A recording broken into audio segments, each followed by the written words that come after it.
Sexto ato. Trégua de Natal.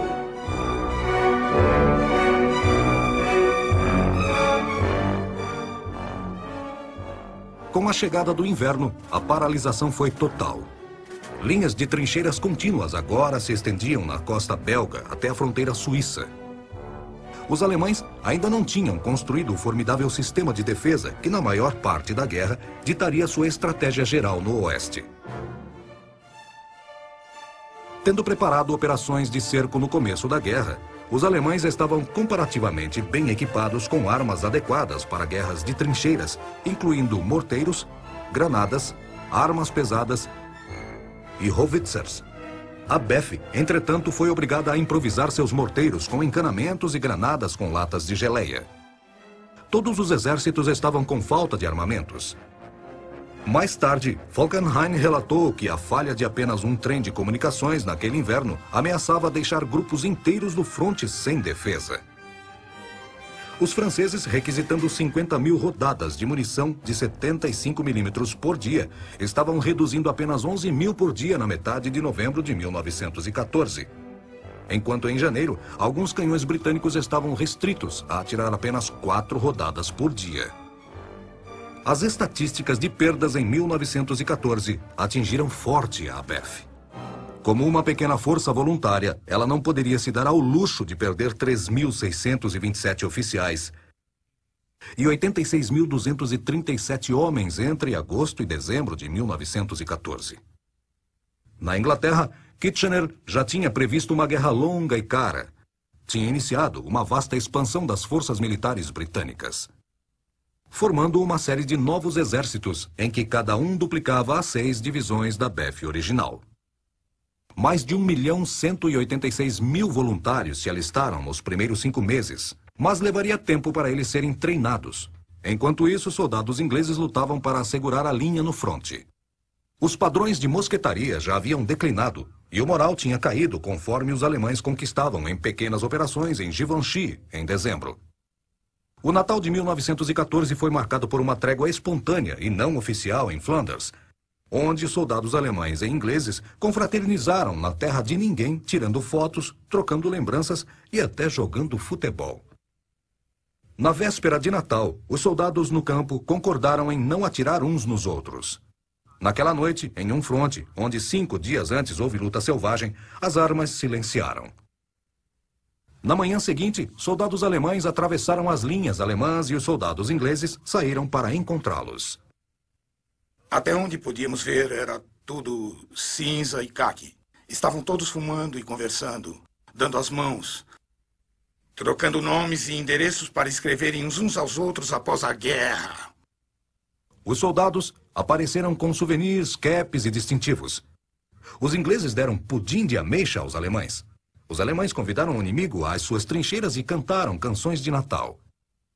Quando os alemães começaram a enterrar alguns de seus mortos congelados, os soldados ingleses tiveram outro choque. Os alemães diziam: Für Vaterland und Freiheit. Pela pátria e liberdade. E eu disse a um alemão: com licença, como vocês podem estar lutando pela liberdade? Vocês começaram a guerra e nós estamos lutando pela liberdade.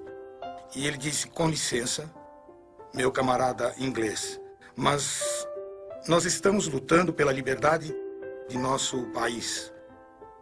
E eu disse: então que Deus decida quem está certo e confie em Deus. Mas eu digo que Deus está ao nosso lado. E ele me disse: bem, meu caro camarada inglês, não vamos discutir justo no dia de Natal. No dia depois do Natal, homens da infantaria de ambos os lados gritavam, alertando ao seu oposto antes de abrir fogo. Atitudes mais duras, conforme a guerra ficava mais sangrenta e impessoal, asseguravam que tais incidentes desta escala não se repetiriam. Mas entendimentos de viva e deixe viver, aceitos por ambas as partes, prevaleciam em setores silenciosos até o final da guerra. A decisão de Falkenhayn, em novembro de 1914, para ficar temporariamente na defensiva no oeste, provou ser um grande erro. Uma enfraquecida e agora inexperiente BEF podia não aguentar lutas pesadas durante o inverno. A pausa dada pelos alemães permitiu que os aliados se reorganizassem, dando à Inglaterra, em particular, a chance de treinar os novos exércitos de Kitchener e fortalecer a BEF com um contingente adicional de homens. Falkenhayn esperava que, uma vez que os russos fossem expulsos para o outro lado do Vístula, ele continuaria a ofensiva no oeste. Contudo, uma combinação de fatores o forçou a continuar, com uma operação predominantemente defensiva, quando começava o Ano Novo. It's a long way to Tipperary, it's a long way to go. It's a long way to Tipperary, to the sweetest girl I know.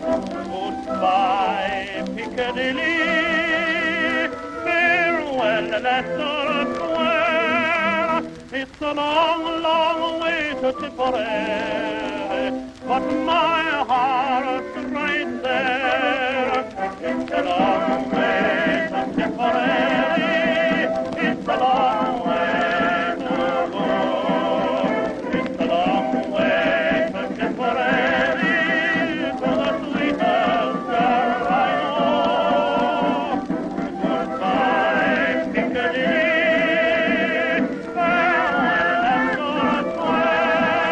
It's a long, long way to Tipperary, but my heart's right there.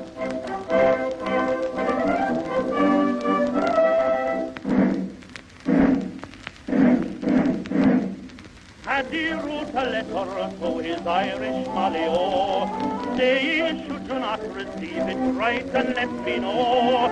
If I make mistakes in spelling Molly dear, said he, remember it's the pen that's bad, don't lay the blame on me. It's a long, long way to Tipperary, but my heart's right there. It's a long way to Tipperary, it's a long way to go. It's a long way to Tipperary, for the sweetest girl I know. Goodbye, Piccadilly, farewell, Leicester Square. It's a long, long way to Tipperary.